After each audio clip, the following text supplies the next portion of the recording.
Assalamualaikum warahmatullahi wabarakatuh.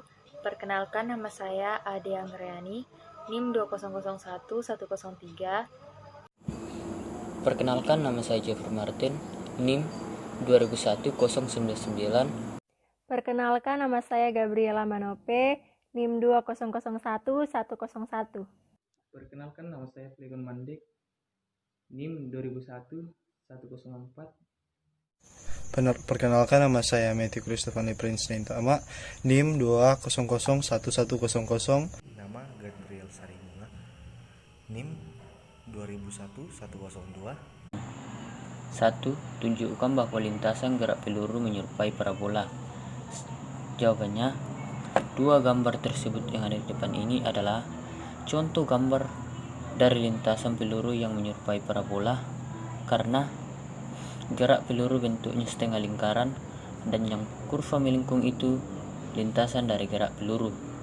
Nomor 2. Bagaimana kecepatan dan percepatan proyektil pada titik tertinggi? Mengapa? Karena pada titik tertinggi ia sama dengan maksimum, kecepatan bernilai 0 dan percepatan dipengaruhi oleh gaya gravitasi bumi.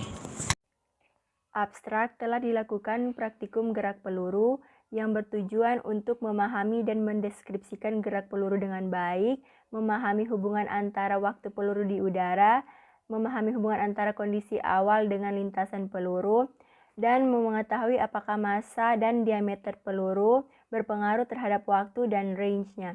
Pada praktikum ini kita menggunakan speed simulation dengan memasukkan sudut elevasi, diameter, kecepatan awal, gravitasi, dan massa proyektil yang telah ditentukan. Faktor-faktor yang mempengaruhi gerak peluru adalah besarnya kecepatan awal Y atau V0 pada saat peluru dilepaskan, besarnya sudut theta, dan ketinggian proyektil saat dilepaskan, Y0. Dari data yang kita dapatkan, kemudian kita buat tabel. Pendahuluan 1. Latar belakang, yaitu praktikum adalah suatu pembelajaran dengan cara melakukannya secara langsung, dalam hari ini gerak peluru yang melibatkan unsur vertikal dan horizontal. Yang kedua, rumusan masalah. Yang pertama, bagaimana mendeskripsikan gerak peluru. Yang kedua, bagaimana hubungan antar gerak peluru di udara. Yang ketiga, bagaimana hubungan antar kondisi awal dan lintasan. Dan yang ketiga, tujuan. Yang pertama, memahami dan mendeskripsikan gerak peluru dengan baik. Yang kedua, memahami hubungan antara waktu peluru di udara. Yang ketiga, mengetahui apakah massa dan ukuran proyektil berpengaruh terhadap waktu dan range. Dan yang keempat, memahami kondisi awal dengan rintasan peluru. Yang keempat, manfaat. Mahasiswa dapat mempelajari dan memahami mengenai gerak peluru dan faktor-faktor yang dapat mempengaruhinya. Gerak peluru F1. Gerak proyektil didefinisikan sebagai gerak suatu benda yang diberi kecepatan awal, kemudian menempuh lintasan yang arahnya sepenuhnya dipengaruhi oleh kecepatan gravitasi pada sumbu vertikal, hambatan udara pada sumbu horizontal. Young and Friedman 2002. Gerak seperti ini banyak dijumpai oleh objek-objek yang ditembak atau dilontarkan dari tanah ke udara maupun sebaliknya. Seperti gambar tersebut, gerak peluru, gerak pada bidang horizontal dan vertikal tidak saling mempengaruhi satu sama lain. Oleh karena itu, dalam analisisnya dilakukan secara terpisah. Gerak horizontal, karena tidak ada percepatan dalam arah horizontal, komponen horizontal V2 dari kecepatan proyektil pada berubah dari nilai awal V selama geraknya pada setiap waktu T berpindah horizontal. Proyektil X ke X dari X dalam arah horizontal, sumbu X hambatan udara. Seperti rumus tersebut. Gerak vertikal. Gerak vertikal adalah gerak percepatan konstan dalam arah vertikal sumbu Y. Seperti rumus tersebut. Gerak parabola. Gerak ini adalah gerak yang mengikuti lintasan pembentukan parabola. Gerak parabola merupakan perpaduan antara gerak arah horizontal sumbu X dan gerak arah vertikal sumbu Y. Sementara itu, komponen kecepatan arah vertikal mengalami percepatan yang sama dengan kecepatan gravitasi 9,8 ms-2. Durasi lamanya bola di udara bergantung pada gerak vertikalnya. Di lain sisi, besar dan arah dari kecepatan bola akan terus berubah seiring waktu. Besar kecepatan bola pada dirumuskan sebagai berikut. V sama dengan X pangkat 2. V sama dengan V X pangkat 2 tambah plus Y V Y pangkat 2. VY komponen kecepatan bola dalam arah vertikal. Vx komponen kecepatan dalam arah horizontal atau konstan. Dalam gerak proyektil, gerak horizontal dan gerak vertikal tidak bergantung satu sama lain. Yang pertama yang akan kita lakukan yaitu mengklik link, kemudian memilih lab. Kemudian di sini kita mengatur massa dari proyektilnya, kita menggunakan 4 kg. Lalu diameternya kita menggunakan 0,20 meter. Lalu gravitinya kita menggunakan 9,80 meter per second kuadrat. Sudut elevasinya kita menggunakan 25 derajat. Dan initial speednya kita menggunakan 5. Kita hitung V05-nya, kita mendapatkan seperti yang tertera. Kemudian di 6 kita hitung lagi, kita mendapatkan times dan range-nya. Kemudian kita pindah ke 7, kita tembak. Lalu kita hitung lagi, kita mendapatkan time dan range-nya. Kemudian kita pindah ke 8, kita tembak. Lalu kita hitung lagi times dan range-nya. Kemudian kita pindah ke 9, kita tembak. Kemudian kita hitung times dan range-nya. Kemudian kita tambahkan lagi V0-nya menjadi 10. Kemudian kita tembak, kita ukur lagi times dan range-nya. Kemudian kita tambahkan lagi menjadi 11. Kita tembak, lalu kita hitung lagi time dan range-nya. Lalu kita tambahkan lagi V0-nya menjadi 12. Lalu kita tembakkan. Kemudian kita hitung time dan range-nya. Kemudian kita tambah lagi menjadi 13, ditembak, dan kita hitung time dan range-nya. Kemudian kita ganti lagi menjadi 14, kita tembak, dan kita menghitung time dan range-nya.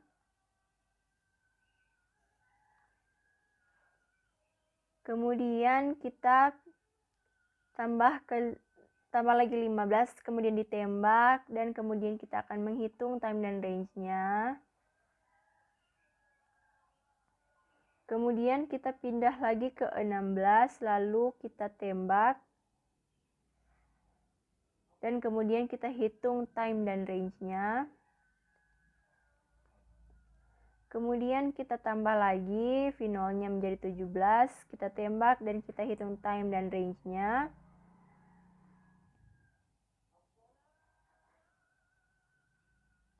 Kemudian kita tambahkan lagi menjadi 18, kita tembak, kemudian kita hitung time dan range-nya.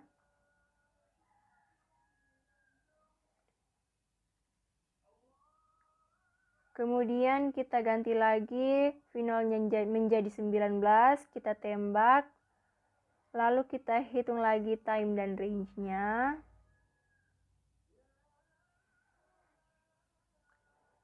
Lalu kita ganti V0-nya menjadi 20. Lalu kita tembak. Hitung lagi time dan range-nya.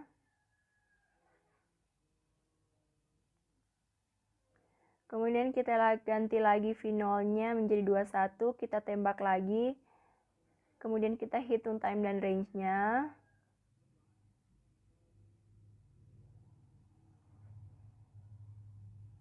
Kemudian kita tembak lagi V0-nya 22, kemudian kita hitung time dan range-nya.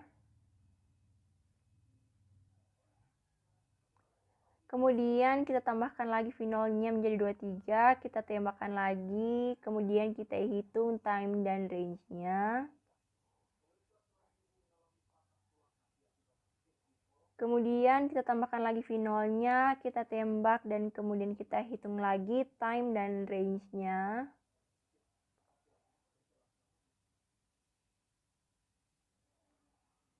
Kita tambahkan lagi V0-nya menjadi 25, kita tembakkan lagi dan kita hitung lagi time dan range-nya.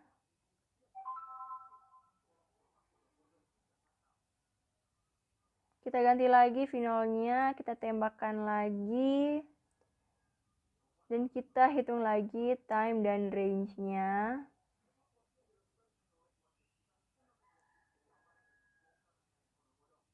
Kemudian kita tambahkan lagi V0-nya, kita tembakkan lagi. Kemudian kita hitung time dan range-nya.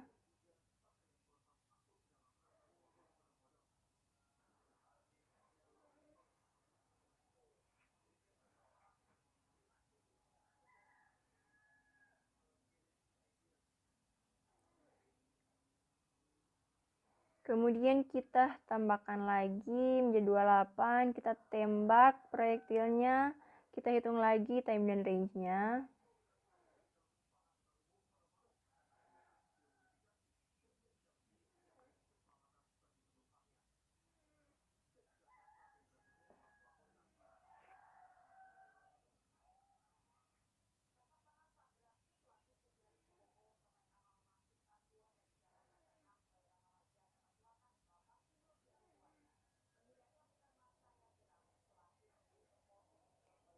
Kita lihat di sini time dan range-nya. Ya, kemudian kita tambahkan lagi menjadi 29. Kemudian kita tembakkan lagi.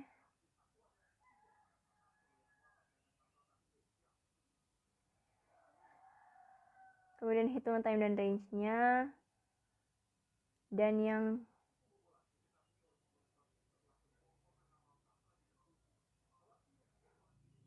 kita tembakkan lagi, kita hitung time dan range-nya.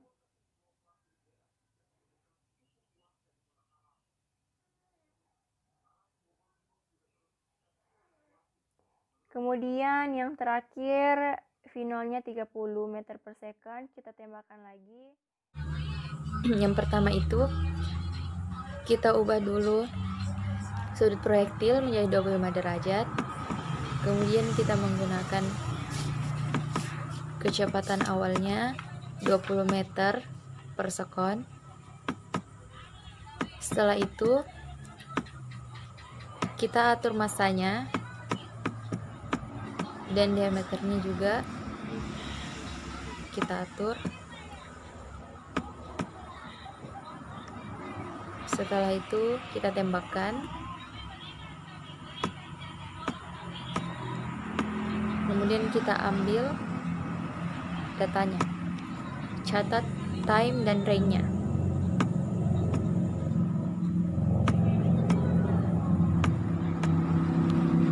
Kita lakukan seperti itu sampai ke data yang terakhir atau sampai masa yang ke-30.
Di sini kita akan mengambil data sama seperti tadi. Kita menggunakan sudut proyektil itu 25 derajat dengan kecepatan 20 meter per sekon. Jadi kita akan mengamati diameter bola. Kita menggunakan massa 1 kg. Diameter awal yang kita gunakan itu 0,1 dan seterusnya itu dengan penambahan 0,1 sampai diameter 1.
Pada grafik pertama, V0 terhadap T, kita akan membuktikan apakah regresi T sama dengan S kali V0 itu sama dengan T sama dengan 2 sin theta I per G kali V0. Jadi untuk membuktikannya T sama dengan S kali V0, T sama dengan 0,0862 kali V0. Itu adalah regresi linear. Kemudian untuk persamaan rumusnya T sama dengan 2 sin theta I per G kali V0. Jadi T sama dengan 2 sin 25 derajat per 9,8 kali V0. T sama dengan 2 kali 0,4226 per 9,8 kali V0. Jadi T sama dengan 0,0862. Jadi hasil dari regresi linear dengan persamaan rumusnya yaitu sama. Jadi di sini terbukti. Terus yang kedua, pada grafik yang kedua, V0 kuadrat terhadap range, yaitu kita akan membuktikan apakah regresi R sama dengan S kali V0 kuadrat itu sama dengan R sama dengan sin 2 theta per G kali V0 kuadrat. Jadi untuk membuktikannya, R sama dengan S kali V0 kuadrat, R sama dengan 0,0792 kali V0 kuadrat, itu adalah regresi linear. Untuk persamaan rumusnya, cara membuktikannya R sama dengan sin 2 theta per G kali V0 kuadrat, R sama dengan sin 50 per 9,8 kali V0 kuadrat, R sama dengan 0,7660 per 9,8 kali V0 kuadrat. Jadi hasilnya R sama dengan 0,0781. Jadi R sama dengan S kali V0 kuadrat dan R sama dengan sin 2 theta per G kali V0 kuadrat bisa dibilang sama karena selisihnya sangat kecil, yaitu 0,0011. Selisih 0,0011 itu dikarenakan nilai dari sin 50 itu 0,7660 dibahagi dengan 9,8, maka hasilnya menjadi 0,0781. Lalu 0,0792 kurang 0,0781 itu sama dengan 0,0011. Mengenai data yang diperoleh. Jadi data yang kami peroleh melalui simulasi PET menunjukkan bahwa jika kecepatan awal bertambah, maka waktu lintasan proyektil di udara akan bertambah dan lintasan akhir dari proyektil akan semakin jauh dan bertambah. Nomor 2, jelaskan apa yang terjadi pada lama waktu di udara ketika kecepatan awal berubah untuk proyektil yang sama. Mengapa? Lama waktu di udara juga akan berubah menjadi lebih lama walaupun dengan proyektil yang sama. Ini dikarenakan jika V0 ditambah, maka lintasan proyektil akan lebih tinggi dan lebih jauh, sehingga waktu yang diperlukan juga akan semakin lama. Nomor 3, jelaskan apa yang terjadi pada jangkauan ketika kecepatan awal ditambah pada proyektil yang sama. Mengapa? Nilai jangkauannya juga akan berubah karena jika kecepatan awal ditambah, maka lintasan peluru juga akan semakin jauh sehingga menyebabkan nilai jangkauannya bertambah. Nomor 4, apakah massa dan ukuran proyektil itu berpengaruh terhadap waktu dan range-nya? Dari percobaan yang kami lakukan, massa dan ukuran proyektil tidak berpengaruh terhadap waktu dan range. Karena apabila massa bola ditambah tidak berpengaruh terhadap waktu dan range-nya. Begitupun sebaliknya dengan diameternya. Apabila diameter bola ditambah tidak berpengaruh terhadap waktu dan range-nya. Kesimpulan yang dapat kami ambil dari kelompok kami yaitu yang pertama, massa jenis benda tidak mempengaruhi besar kecilnya waktu titik puncak, jarak maksimum, dan ketinggian maksimum. Yang kedua, semakin besar kecepatan awal, maka semakin lama waktu peluru mencapai titik puncak. Semakin jauh jarak maksimum dan semakin tinggi pula ketinggian maksimumnya. Yang ketiga, semakin besar sudut, maka semakin besar pula nilai ketinggian maksimum dan semakin lama juga waktu peluru mencapai titik puncak. Saran kami, yaitu yang pertama, dapat membantu mahasiswa melakukan praktikum dan memudahkan mahasiswa untuk mempelajari materi gerak peluru dengan menggunakan simulasi PET. Yang kedua, kita dapat menggunakan sudut yang beragam dan dapat memahami semua yang mempengaruhi gerak proyektil dalam gerak peluru ini. Sekian dari kelompok kami. Terima kasih.